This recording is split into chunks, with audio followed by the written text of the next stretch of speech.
네, 여러분 안녕하십니까. 9월 25일 수요일 아침 매일 성경 묵상 함께 나누겠습니다. 오늘은 열왕기하 13장으로 넘어가서 1절에서 13절까지 말씀을 함께 보겠습니다. 제가 앞부분을 읽습니다. 유다왕 아하시아의 아들 요아스의 제23년에 예후의 아들 요아스가 사마리아에서 이스라엘 왕이 되어 17년간 다스리며 여호와 보시기에 악을 행하여 이스라엘에게 범죄하게 한 느밧의 아들 여로보암의 죄를 따라가고 거기서 떠나지 아니하였으므로 여호와께서 이스라엘에게 놓아서 늘 아람 왕 하사엘의 손과 그의 아들 베나닷의 손에 넘기셨더니. 아멘. 오늘 본문을 통해 우리 함께 살펴볼 말씀은 사람의 길을 따른 왕들, 사람의 길을 따른 왕들이라는 제목으로 말씀을 증거하겠습니다. 오늘 본문에서 여호아스라는 북이스라엘의 왕과 또 그의 아들 요아스라는 북이스라엘의 왕의 통치에 대해서 13절까지 나타나고 있는데요. 이 두 왕의 특징이 무엇이냐 하면 하나님의 길이 아닌 그 북이스라엘을 세웠던 여로보암, 즉 사람의 길을 따른 자들의 모습입니다. 물론 북이스라엘의 모든 왕이 사실은 악한 왕으로 성경에는 기록되고 있습니다. 악하다는 기준은 하나님의 말씀을 벗어나서 자기들이 만들어낸 하나님, 즉 우상을 숭배하는 그러한 나라로 전락했기 때문에 북이스라엘의 그 수많은 왕들은 악한 왕으로 기록되고 있는데요. 특별히 누구를 기준으로 악하냐 하면은 솔로몬의 아들 르호보암 왕 때 반역을 일으켜서 열지파를 모아서 북쪽으로 가서 북이스라엘을 따로 세웠던 여로보암이라는 자의 그 길을 따랐다고 이야기하고 있습니다. 2절을 보면요. 여호와 보시기에 악을 행하여 이스라엘에게 범죄한 느밧의 아들 여로보암의 죄를 따라가고 거기서 떠나지 아니하였으므로. 이 여로보암이라는 사람은 사실은 왕가의 혈통이 아니었죠. 그러나 솔로몬이 말년에 우상을 숭배하면서 하나님께서 그의 아버지 다윗의 신앙을 통해 나라를 솔로몬 때까지는 보호해 주시지만 솔로몬의 아들 르호보암이 통치할 때는 나라를 둘로 갈라지게 할 것이다 라는 그 예언에 따라서 여로보암이 반역을 일으키고 자기를 추종하는 많은 족속들을 데리고 새롭게 나라를 하나 건설했죠. 그 나라가 바로 북이스라엘이라 우리가 이렇게 구분합니다. 그리고 남유다는 두 지파의 그 작은 나라로 전락하고 오히려 북이스라엘이 거대한 왕국이 되었죠. 그 중심에 여로보암이라는 사람이 있는데 이 사람은 자기 백성들이 예루살렘으로 내려가서 절기를 지키는 것을 막고 단이라는 지역에 거기서 제단을 따로 쌓아가지고 자기들 백성들은 그 예루살렘 성전보다 더 화려하고 아름다운 성전을 지어가지고 또 거기도 금송아지를 크게 만들어서 그것을 경배하며 하나님이라고 모방했죠. 그래서 이 거짓 이 신들을 만들어 놓고 숭배하게 했던 왕입니다. 그래서 어떻게 보면은 여호와의 신앙에서 가장 멀리 떨어져 있던 신앙을 했던 것이 바로 여로보암인데요. 그 길을 따랐다고 이야기하고 있습니다. 그렇게 되니까 하나님께서는 계속해서 옆에 있는 아람이라는 나라를 통해 북이스라엘을 계속 괴롭히고 또 회개하고 돌아올 것을 촉구했죠. 3절에 여호와께서 이스라엘에게 놓아서 늘 아람 왕 하사엘의 손과 그의 아들 베나닷의 손에 넘기셨더니 계속 지배받게 하고 공격받게 하고 괴롭히니까 그때서야 하나님을 찾아요. 4절에 보니까 아람 왕이 이스라엘을 학대함으로 여호아하스가 여호와께 간구하며 여호와께서 들으셨으니 이는 그들이 학대받음을 보셨음이라. 여호와께서 이에 구원자를 이스라엘에게 주심에 이스라엘 자손이 아람 사람의 손에서 벗어나 전과 같이 자기 장막에 거하였으나.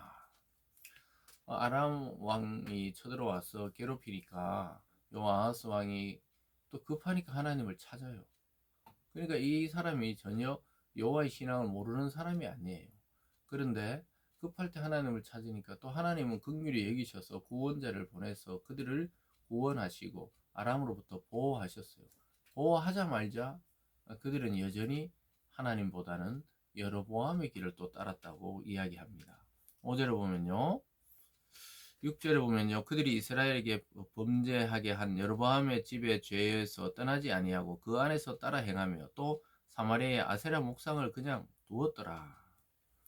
그러니까 하나님이 기도하니까 구원해 줬는데 죄는 여전히 버리지 못하고 있었다는 것이죠.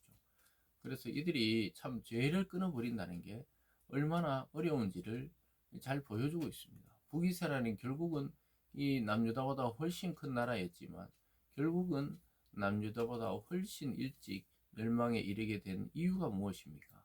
하나님의 신앙을 떠나 자기들만의 우상을 세워놓고 그것이 하나님이라고 속여가며 스스로를 속여가며 그렇게 믿었던 결과가 바로 이렇게 되는 것이죠. 그래서 여로보암의 집에 죄에 떠나지도 않고 또 사마리아에 있는 아세라의 목상도 그냥 두었고 그랬다는 것이죠.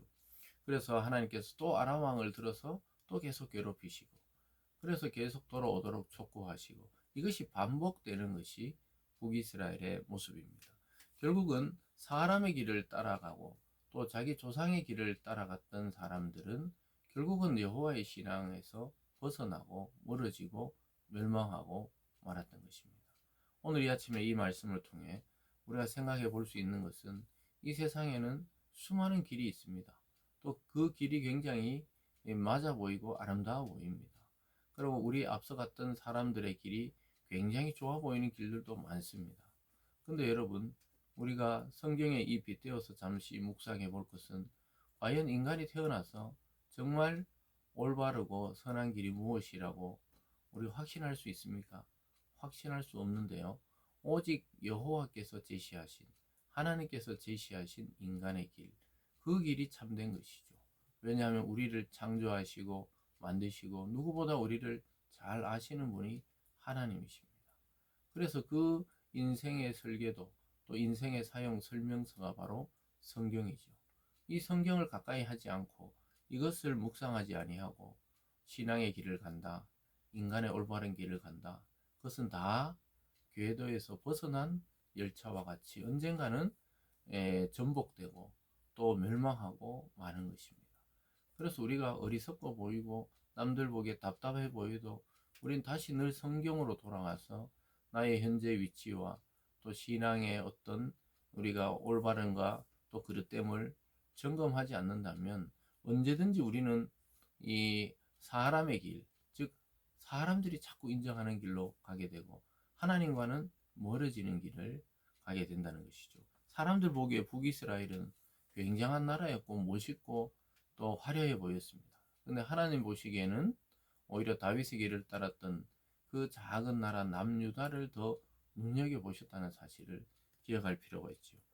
이 요아스뿐만 아니라 그의 아들도 똑같았습니다. 10절에 유다왕 요아스의 제37년에 요아스의 아들 요아스가 사마리아에서 이스라엘 왕이 되어 16년간 다스리며 여호와 보시기에 악을 행하여 이스라엘에게 범죄하게 한 느밧의 아들 여로보암의 모든 죄에서 떠나지 아니하고 그 가운데 행하였더라. 자기 아버지 요아스와 똑같이 요아스가 이야기합니다. 여기 뭐 유다왕 요아스 이래놨는데 이것은 유다왕과 북이스라엘 왕이 이름이 똑같을 때가 있었죠. 그러니까 왜냐하면 유대인들은 뭐 이름을 짓다 보면 똑같이 나오는 건데 어쨌든 구분해서 남유다의 요아스 또 북이스라엘의 요아스가 있는데 이 요아스는 여호아스 조금 전에 말씀드린 그 왕 자기 아버지의 그 모습을 그대로 답습하는 거예요. 여러분 아버지가 신앙이 잘못됐다고 그걸 따라하면 됩니까? 근데 이 요아스라는 왕은 그대로 악을 행해가지고 여로보암의 모든 죄에서 떠나지 아니했다는 것이죠. 그리고 그는 다른 특별한 기록이 없이 그냥 조상들하고 같이 묘실에 장사되었다. 이것으로 그의 인생은 끝이 납니다. 사랑하는 여러분, 오늘 이 아버지와 아들 왕들 이 두 왕을 통해 우리가 알 수 있는 것은 사람의 길을 따를 때 사람은 지지하지만 결국은 멸망의 길이고 하나님 보시기에 악한 길이라고 말씀하고 있습니다. 저와 여러분이 어떤 길을 선택해야 되는지 오늘 잘 보여주고 있습니다. 사람의 길은 하나님이 인정하는 길이 아니에요.